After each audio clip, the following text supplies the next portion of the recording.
شریعت میں حسد کہتے ہیں کسی شخص کی اچھی حالت کا ناگوار گزرنا اور یہ تمنا کرنا کہ اس کی یہ اچھی حالت ختم اور زائل ہو جائے۔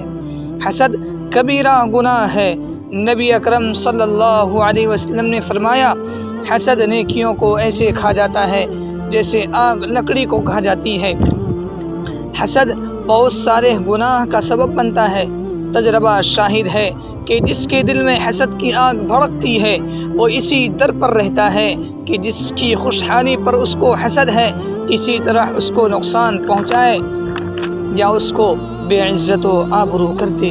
پھر اگر کوئی بس نہیں چلتا تو اس کی غیبت میں مبتلا ہو کر گناہ کرتا رہتا ہے۔ حسد ایک ایسا گناہ ہے جس کی وجہ سے پوری قوم خیر سے محروم رہتی ہے۔ چنانچہ نبی کریم صلی اللہ علیہ وسلم نے فرمایا، لوگ جب تک آپس میں حسد نہ کریں گے تب تک وہ خیر اور بہتری میں رہیں گے۔ بعض اسلاف نے کہا، سب سے پہلی غلطی اور برائی حسد ہے۔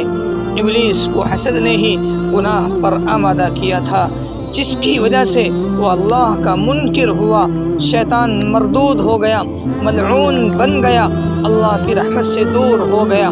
اگر ہمارے دلوں میں بھی حسد ہوگا، ہمارے دلوں میں کینہ اور بغض ہوگا تو ہم بھی اللہ کی رحمت سے دور ہو جائیں گے۔ حسد کے چند نقصانات۔ نمبر 1، حسد سے عبادت برباد ہو جاتی ہے۔ نمبر 2، حسد سے دوسری چیز جو پیدا ہوتی ہے وہ ہے گناہ اور برائیاں۔ نمبر 3، حسد سے بے چینی اور بے مقصد غم فکر لاحق ہو جاتا ہے۔ نمبر 4، حسد سے دل اندھا ہو جاتا ہے، یہاں تک کہ اللہ تعالیٰ کے کسی حکم کو سمجھنے کی صلاحیت باقی نہیں رہتی۔ نمبر 5، حسد کرنے والا حسد کے ذریعے گویا اللہ تعالیٰ کی تقدیر پر، اللہ تعالیٰ کے فیصلے پر اعتراض کر رہا ہے۔ یہ بہت ہی بڑا گناہ ہے۔ حضرت حاتم اصم رحمۃ اللہ علیہ نے فرمایا کہ کینہ پرور دیندار نہیں ہو سکتا، لوگوں کے عیب نکالنے والا عبادت گزار نہیں ہو سکتا، چغل خور کو امن نصیب نہیں ہو سکتا۔ حسد کرنے والا اللہ کی مدد سے، اللہ کی نصرت سے دور ہو جاتا ہے، محروم ہو جاتا ہے۔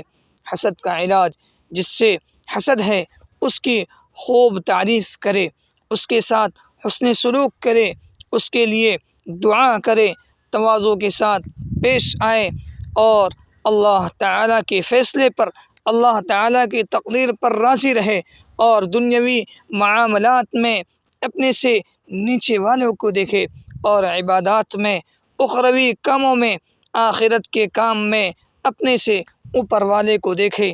انشاءاللہ ہمارے دلوں سے حسد کی بیماری ختم ہو جائے گی۔ اللہ تعالی ہمیں ہر برے کام سے، ہر برائی سے، ہر گناہ سے بچنے کی توفیق عطا فرمائے۔ آمین۔